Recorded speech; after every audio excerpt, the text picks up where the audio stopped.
Olá pessoal, na aula de hoje vamos dar prosseguimento ao escoamento de Rayleigh. Eu quero falar sobre o diagrama entalpia-entropia. Só para relembrar, o escoamento de Rayleigh se refere a um escoamento sem atrito num duto de área constante, onde os efeitos das trocas de calor são considerados. Ele pode ser aplicado para modelar, pelo menos simplificadamente, a região da câmara de combustão em motores turbojatos, em motores ramjets, a gente observa aqui uma região de área constante da adição de calor.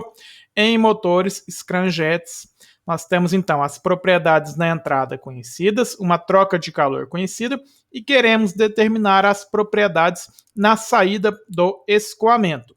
Nós aplicamos as equações governantes, continuidade, momento e energia, equações auxiliares, gases ideais, equação da entalpia para gases ideais, e fizemos a modelagem, obtivemos as equações para o escoamento de Rayleigh. Nós temos uma quantidade de calor trocada, as propriedades iniciais conhecidas, nós determinamos a temperatura de estagnação na saída, e daí nós determinamos um Mach na saída.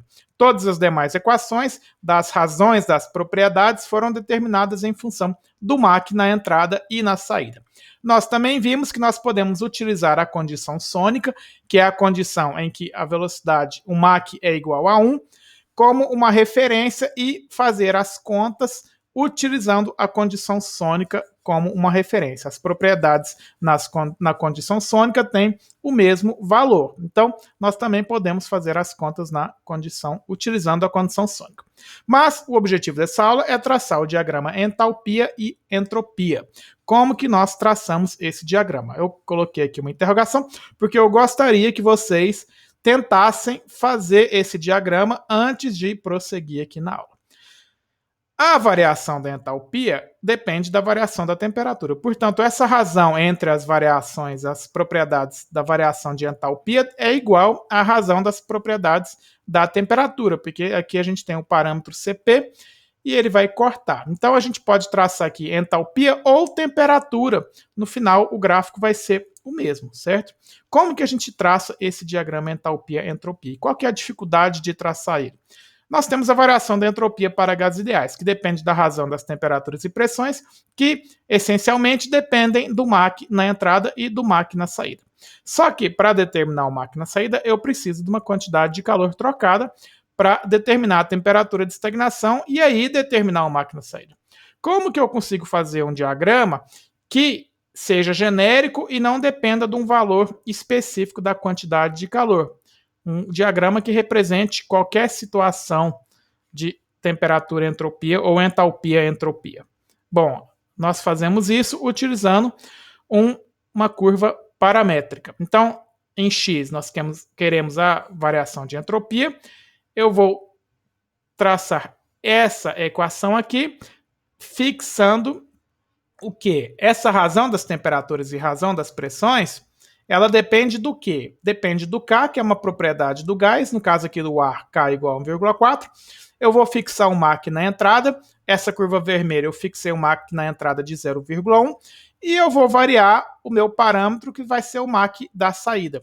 Ou seja, na minha curva paramétrica, cada valor de T é o Mach na saída do escoamento. Cada valor de Mach vai depender da quantidade de calor trocada, obviamente. Mas, então, nós temos aqui, variando apenas o Mach na saída, nós temos a razão da temperatura e a razão da pressão, o que nos permite calcular a variação da entropia.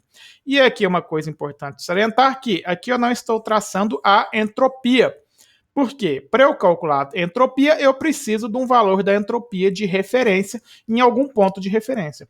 Aqui eu estou traçando a variação da entropia, aí eu não preciso fixar em relação ao valor de referência. Então aqui no eixo X é a variação da entropia que, fixado a condição inicial, vai depender só do Mach na saída do escoamento.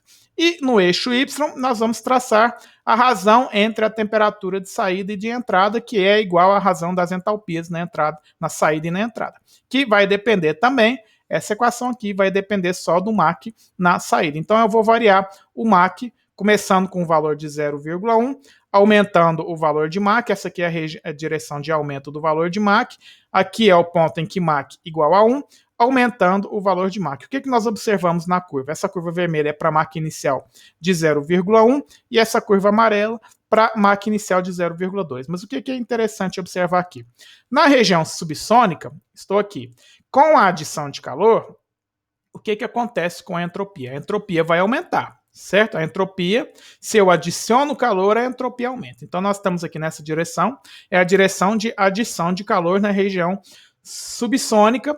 O Mach está aumentando até chegar no Mach igual a 1.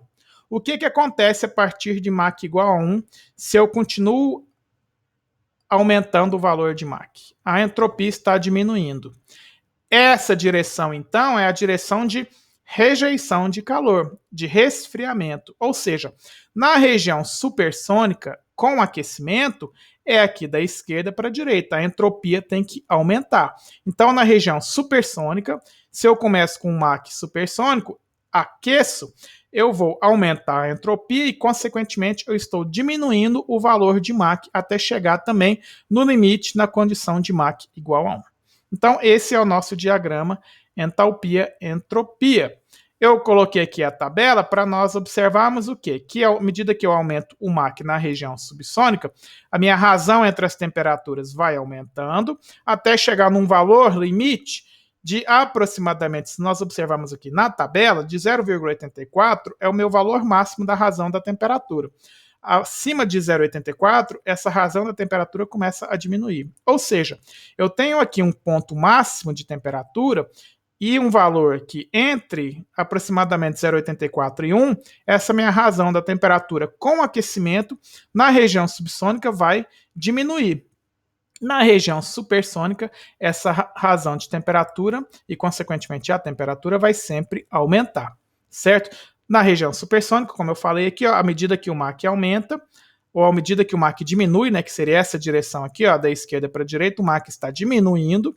À medida que o Mach diminui, a razão das temperaturas sempre aumenta, certo?